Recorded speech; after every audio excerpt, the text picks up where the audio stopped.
Imagine the shockwaves if cycling superstar Tadej Pogacar decides to ditch the 2026 Tour de France, the ultimate showdown of the sport. What would that mean for fans, rivals, and the racing calendar? Dive into this latest buzz from a top podcast, where experts dissect the rumors and untangle the truth. But here's where it gets controversial. Are these whispers from inside the peloton just harmless chatter, or something more sinister? And this is the part most people miss. How a single offhand comment can spiral into full-blown speculation that challenges everything we know about elite cycling strategies. On their popular podcast The Move, host Johan Bruyneel, the former team manager with a storied but controversial career, and Spencer Martin, a sharp analyst in the cycling world, tackled the hot topic of Tadej Pogacar's potential race schedule for 2026. The spark? Comments from Patrick Evenepoel, father of rising star Remco Evenepoel, who suggested Pogacar might opt out of the Tour de France to chase the prestigious Giro-Vuelta, a España double instead. For beginners, think of this as aiming for two of cycling's grand tours back-to-back. The Giro covers Italy's scenic routes and climbs, while the Vuelta winds through Spain's diverse landscapes, testing riders over weeks of intense competition. It's a rare feat, like completing 2 marathons in a row, and would mark a bold shift from Pogacar's usual Tour dominance. Spencer Martin kicked off the discussion by expressing his surprise, noting how the 2026 Tour seemed perfectly suited for Pogacar's talents. We had high hopes for Tadej in next year's Tour de France. But then, Remco's father drops this bombshell, claiming insider knowledge about Pogacar skipping it to go for the Giro-Vuelta combo. That's the sport's ultimate prize, right? Where's this secret info coming from? It just doesn't add up, especially since Pogacar likely earns around $15 million annually from his team to compete and triumph in the Tour. Johan Bruyneel, drawing from his deep experience, brushed off the rumors as simple misunderstandings. He explained that media often twists quotes out of context, and he'd reviewed the original interview himself. Patrick wasn't saying Pogacar definitely wouldn't do the Tour.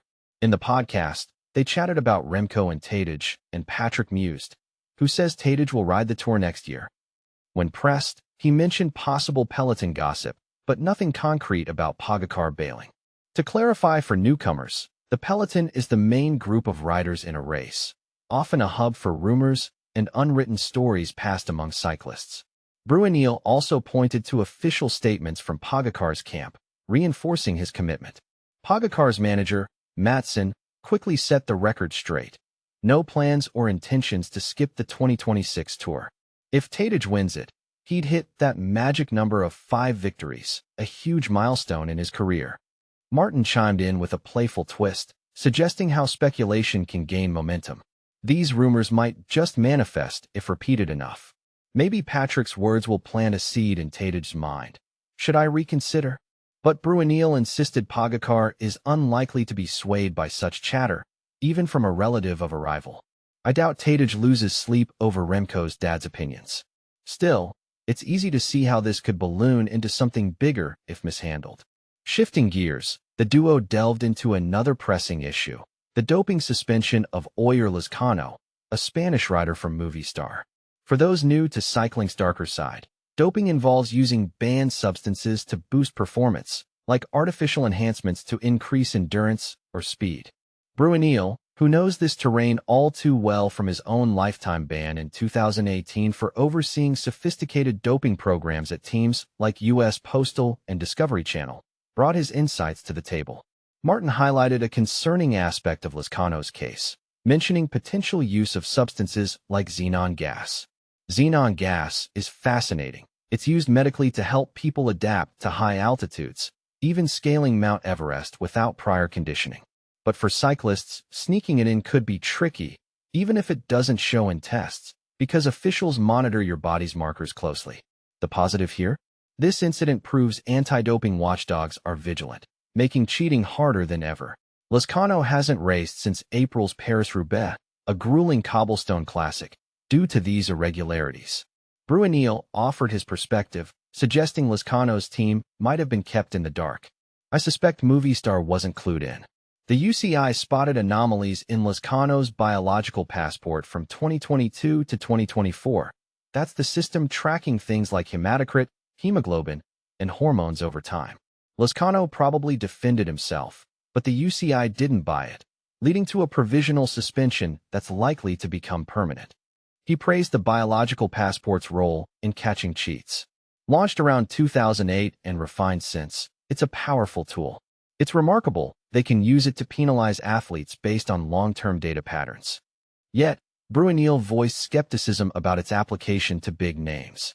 Most bio-passport cases surface years later, and it's rare for high-profile stars with deep pockets to face this. Why? Because wealthy athletes with top lawyers and time can challenge and often overturn these findings. This raises questions. Is the system fair, or does it disproportionately target less influential riders? And this is the part most people miss: the potential inequality in how doping sanctions are enforced. Does financial power influence justice in cycling? Bruyneel concluded by affirming the passport's value for monitoring, but hinting at its limitations against the elite. What do you think? Should Pogacar shake up his schedule with a Giro-Vuelta double, or is the Tour his destiny? And is the anti-doping system truly equitable, or does it favor the rich and famous? Share your views in the comments. Do you agree with Bruyneel, or see it differently? Let's spark a debate.